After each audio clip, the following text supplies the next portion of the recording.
আপনি কি জানেন আজকের পৃথিবীতে দূষণও কেনাবেচার পণ্য? শুনতে অবাক লাগলেও এর নাম কার্বন ক্রেডিট। সহজ করে বললে, যদি কোনো দেশ বা কোম্পানি বেশি কার্বন ডাইঅক্সাইড ছাড়ে, তাহলে তারা অন্য কোথাও গাছ লাগানো, বন সংরক্ষণ বা কার্বন শোষণের একটি প্রকল্পে বিনিয়োগ করে, আর তার বদলে পায় একটি সার্টিফিকেট। এই সার্টিফিকেটই হলো কার্বন ক্রেডিট। দাবি করা হয় আমরা দূষণ করেছি ঠিকই, কিন্তু তার সমান পরিমাণ কার্বন ডাইঅক্সাইড প্রকৃতি থেকে শোষণও করেছি। এই হিসেবেই তৈরি হয়েছে নেট জিরো ধারণা। আর নেট জিরো প্রতিশ্রুতি বৈশ্বিক রাজনীতির নতুন নৈতিক ব্যানার। শিল্পোন্নত দেশ, বহু জাগতিক কর্পোরেশন সবাই বলছে কার্বন ক্রেডিটই নাকি জলবায়ু সংকট মোকাবেলায় সবচেয়ে বাস্তবসম্মত পথ। কিন্তু প্রশ্ন হচ্ছে, এই পথ কি সত্যি প্রকৃতির দিকে নিয়ে যায়, নাকি এটা শুধু আর একটা জটিল হিসাবের খেলা?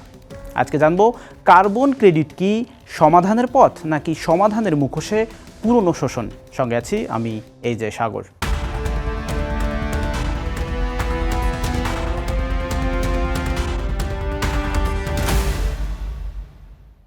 সাম্প্রতিক আন্তর্জাতিক গবেষণাগুলো কিন্তু ভিন্ন কথা বলছে। নতুন গবেষণায় দেখা যাচ্ছে অনেক কার্বন ক্রেডিট প্রকল্প কাগজে কলমে যতটা সবুজ, বাস্তবে ততটা নয়। বলা হচ্ছে নির্গমন কমছে, কিন্তু বাস্তবে অনেক প্রকল্পই প্রকৃত পরিবেশগত লাভ দিতে ব্যর্থ। তাহলে কার্বন ক্রেডিট কি লাভ, নাকি লুকানো ঝুঁকি? চলুন আরেকটু সহজ করে বলি।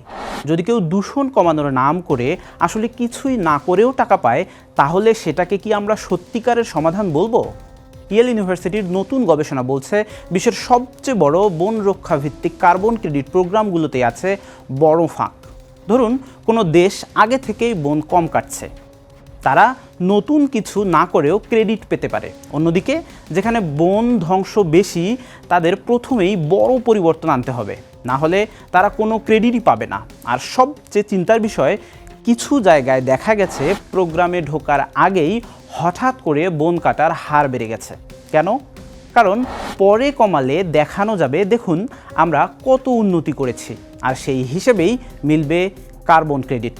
এটাকে বলা হচ্ছে অ্যান্টিসিপেটরি মরাল হ্যাজার্ড, মানে আগে সমস্যা বাড়াও, পরে সমাধান দেখিয়ে লাভ তোলো।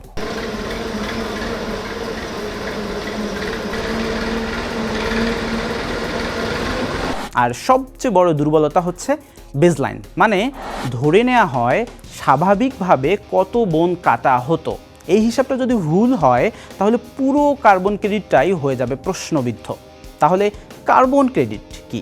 সম্ভবত জলবায়ু পরিবর্তন মোকাবেলায় একটা বড় টুল, কিন্তু যদি সিস্টেমটাই ভুলভাবে ডিজাইন করা হয়, তাহলে এটা সমাধান না হয়ে বরং সমস্যাকেই নতুনভাবে পুরস্কৃত করতে পারে।